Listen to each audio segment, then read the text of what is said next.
The first cardinal sign of the zodiac, Aries. The archetype of Aries the ram demonstrates an impulsive nature that reacts in response to a personal ideal that becomes the personal directive towards action, apart from the masses and any outside advice. This kind of individual directedness can be seen as being a reflection of the narrow directedness of the actual ram archetype, which takes aim at the immediate goal ahead. Symbolically, this could be the opponent ram of which the ram archetype clashes horns with.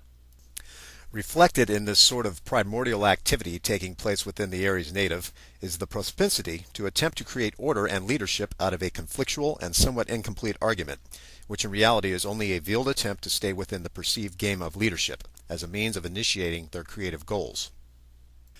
Leadership is a position that is prized above all others to the Aries native, since their creative desires and aspirations are felt at a soul level and are perceived by them as bringing about the desired personal transformation that will initiate their role within the outside world. Yet because of these strong desires, Aries often feels his individuality to be quelled by the collective activity of the masses. Many of the people within the outside world consist of those who cannot possibly understand these personal, innovative motivations that are supposed to set the Aries person free.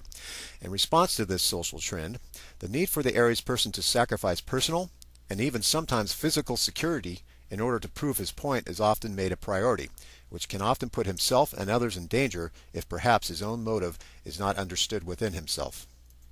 Whether or not the Aries native understands his own motivations, he nonetheless remains consistent and enamored with his own self-interest and self-driven goals that are meant to propel him beyond the current state of his personal affairs. Often, for that matter, even though his goals are socially inclined, his initiative may negate the presence of others that were in the first place meant to wait alongside as friendly contributors. This is specifically a result of the Aries cycle having had earlier emerged from the previous collectivity of the Pisces experience, and now in an extended liberal manner struggles to balance out the differences of his own egotistical needs and freedoms with respect to the rest of the community at large. The truth about the Aries Ram constellation within the zodiac is that the Mesopotamians had earlier perceived other ram constellations in the heavens, and these were usually found within a combination of the ancient fish-goat symbol. Therefore, it is my opinion that this vague three-star constellation was a later addition to the zodiac. Jupiter in Aries. For the native with Jupiter in Aries, there is the attempt to base his philosophical faith of salvation on his ability to do it himself without outside help. This is the challenging approach to life that he attempts at vigorously, even if in fact it is not possible, due to the joint nature of community ventures. This fact aside, he remains content with independence and projects this image of himself to others. In the more socialized version of this position, a great emphasis is placed upon the group image as it exists as ours, and standing apart from the others as a unique social force to be dealt with. At times this aspect can reflect a personal insecurity on the part of the natives when taken too far with respect to the outsiders who are perceived as being apart from their group.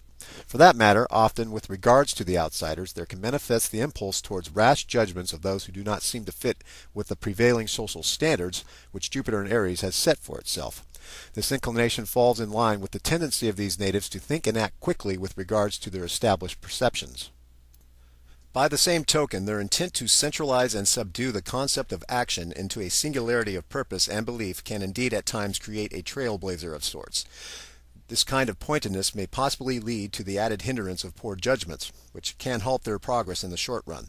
This does not keep them from being the adventurous pioneers in their field that they were meant to be, however, for it is breaking beyond the boundary of the accepted and the known that keeps these people motivated, and making sure that indeed the social barrier is broken is often more important than how it is broken. The second fixed sign of the zodiac, Taurus.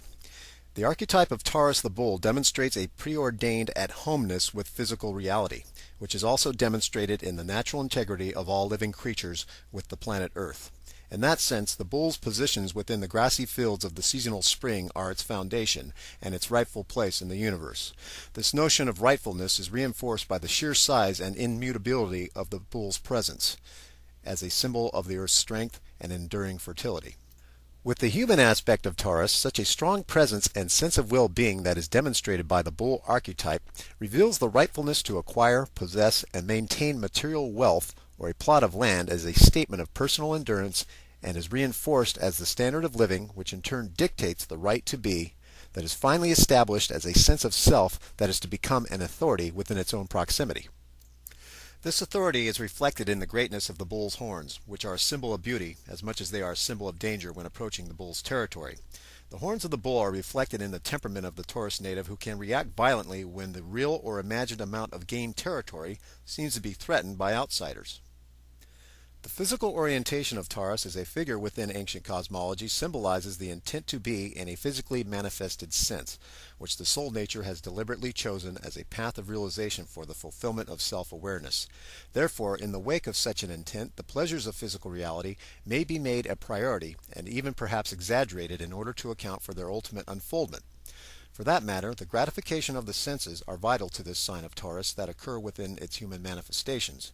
And in its wake, what may follow is an innate maternal instinct that is supportive of the human condition as a necessary way of life.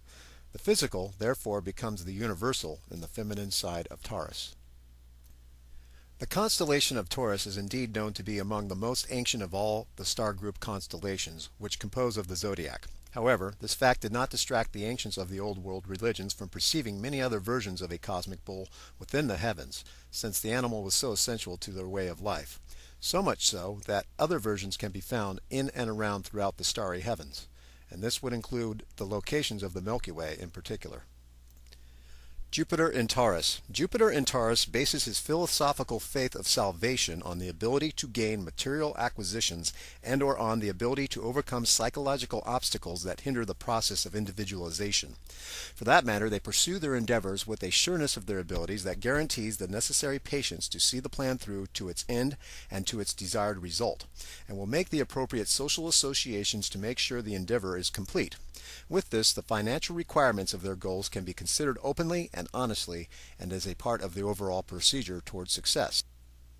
Therefore, if education is needed for financial gain, then this part of the task is not to be shunned in the face or favor of other more simplistic ideologies that cannot promise the wealth that is desired by this position.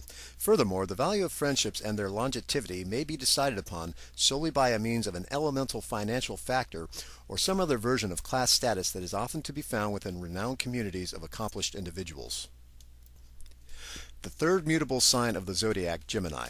The archetype of Gemini, the twins, demonstrates a duality within the self that allows for an intercommunication that can spontaneously respond to outside stimuli with respect to an unlimited amount of inner choices. Between these two polarities of the outside world of action and the inside world of perception is where these two polarized twins of being meet. For that matter, the need to explore all forms of information as a journey in self-enhancement is utilized as a form of self-mobilization. This implies exploring the physical environment with a greater sense of emotional detachment than usual, waiting to see the outcome as more of a kind of intellectual experiment rather than a personal experience. This kind of detachment breeds an emotional naivete on the part of the Gemini native, who does not always attempt to comprehend the generated feelings involved with the social situation, preferring an abstract mental approach which grants them more freedom in their behavior towards others. In this sense, the twins tend to resemble two children, who, having just acquired a sense of liberated physical space, now venture courageously, however immaturely, to experiment with their mental realm within the vicinity of the physical environment. This implies testing responses in other people. To this degree, the two twins come to represent the two most basic forms of information composed through verbal communication, those being true or false. Due to the experimental nature of the mental journey associated with Gemini, the ability of the native to discern between right and wrong will be paramount in deciding whether or not the experiment was a success. The constellation of Gemini has been mostly noted for its two bright stars, often called Castor and Pollux. In truth, the universe as a whole was noted by ancient seers for its aspect to create duality, which was especially noted in the form of newborn physical twins. However, an even greater element of duality was perceived within the heavens to the ancient stargazers in the manifestations of Venus, the Sun and Moon, and other sky constellations. I feel that because of this particular constellation's location within the ecliptic, and as well as its position within the Milky Way, that it was to eventually become a symbol of the two sides. Jupiter in Gemini. Jupiter in Gemini bases his philosophical faith of salvation on the ability to study within many fields of intellectual endeavor, which can often include a diverse group of friends from many different walks of life to help assist in the learning process. With Jupiter in Gemini, the planet of emotional depth is not given as much leeway to the feeling of ideas within the range of human experience, but rather only exploring them in an almost objective literary fashion. For this matter, while the group of friends may be large and diverse, he may in fact tend to stray away from those he feels provokes his deeper side of being, preferring instead to keep the relationship on the lighter side of personal associations.